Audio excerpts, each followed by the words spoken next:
என்னோட அன்பான அழகான எல்லா சப்ஸ்கிரைபர்ஸுக்கும் வணக்கம். எல்லோரும் ரொம்ப நல்லா இருக்கும்னு நினைக்கிறோம். இன்றைக்கி இந்த வீடியோ ஷூட் பண்ணும்போது என்னோடய அம்மா என்னை ரொம்ப திட்டினா.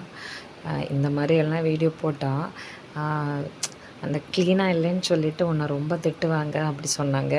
நான் சொன்னேன், அம்மா நம்மளோட கிச்சன் வந்து அடுப்பு தான், அடுப்பு யூஸ் பண்ணுறதுனால இப்படி தான் இருக்கும். அது அவங்களுக்கு புரியும். இது இப்படி எடுத்தால் தான் அதுக்கு அழகுன்னு சொல்லி அம்மாவை ஏமாற்றி தான் எடுத்திருக்கான். நார்மலி ஒரு கிச்சன் வந்து இப்படி தான் இருக்கும் கேரளாவில். அதாவது இந்த வீடு வந்து ஒரு 25 இயர்ஸ் ஓல்டு. ஸோ அந்தளவுக்கு பழமையான வீடு. ஆனால் வந்து ரொம்ப கம்ஃபர்டபுளான ஒரு வீடு இது. இன்றைக்கி ஒரு ஊறுகாய் ரெசிபி தான் பார்க்க போகிறோம். என்னோடய அம்மா வந்து ஊறுகாய் வந்து ரொம்ப நல்லா வைப்பாங்க. இது வந்து கொஞ்சம் க்யூக்காக வைக்கிற ஒரு ஊறுகாய். அதாவது இதுக்கு விநாயகர் எல்லாம் ஊற்ற மாட்டாங்க.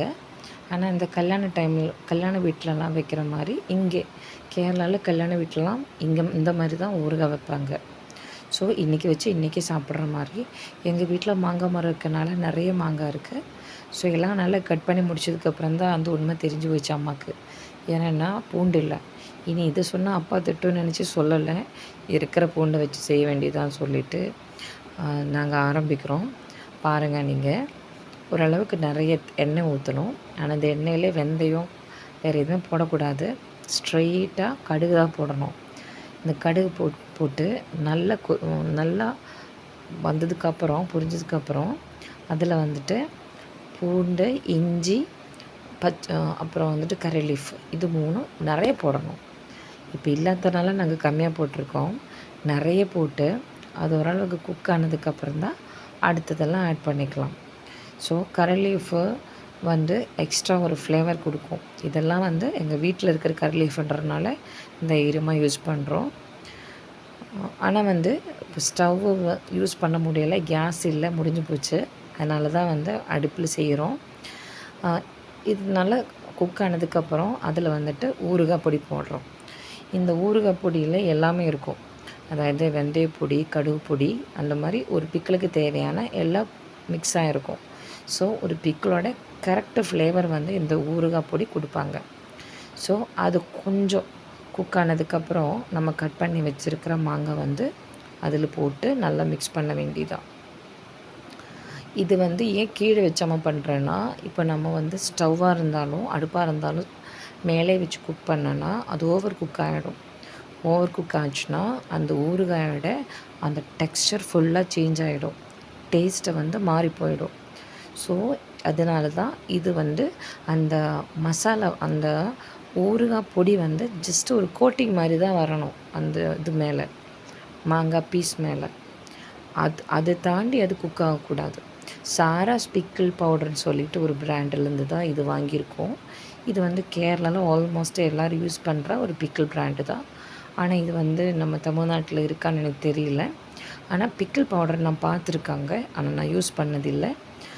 இப்படி நம்ம ஊறுகாய் செய்யும்போது ஃபாஸ்ட்டாக செய்யலை. நம்மளுக்கு ட்ரெடிஷ்னல் வேயில் செய்யும்போது கொஞ்சம் ஸ்லோவாகும், கொஞ்சம் டைம் எடுக்கும்.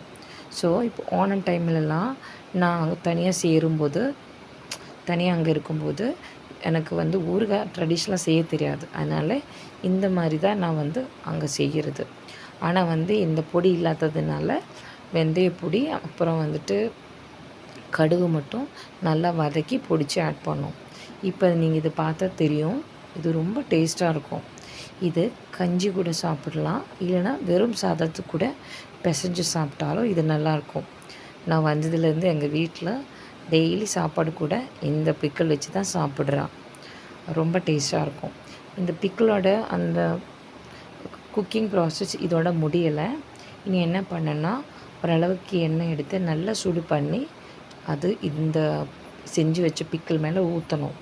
எதுக்குன்னா, இதுக்கப்புறம் தான் இது எவ்வளோ நாள் இருந்தாலும் கெட்டு போகாத அளவுக்கு இருக்க முடியும். இல்லைன்னா வந்து சீக்கிரம் வந்து கெட்டு போயிடும்.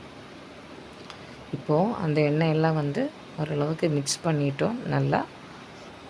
இன்றைக்கி நைட்டிலேருந்து இது வந்து நாங்கள் யூஸ் பண்ணுறோம். ஸோ இன்றைக்கி நைட்டு இந்த ஊறுகாய், அப்புறம் பலாப்பழ கொட்டை வச்சு குழம்பு, மாங்காய் போட்டு குழம்பு, அப்புறம் சிக்கன், இது வச்சு தான் இன்றைக்கி நைட்டு சாப்பிட போகிறோம். நீங்களும் சாப்பிட்டு என்ஜாய் பண்ணுறேன்னு நினைக்கிறோம். நன்றி.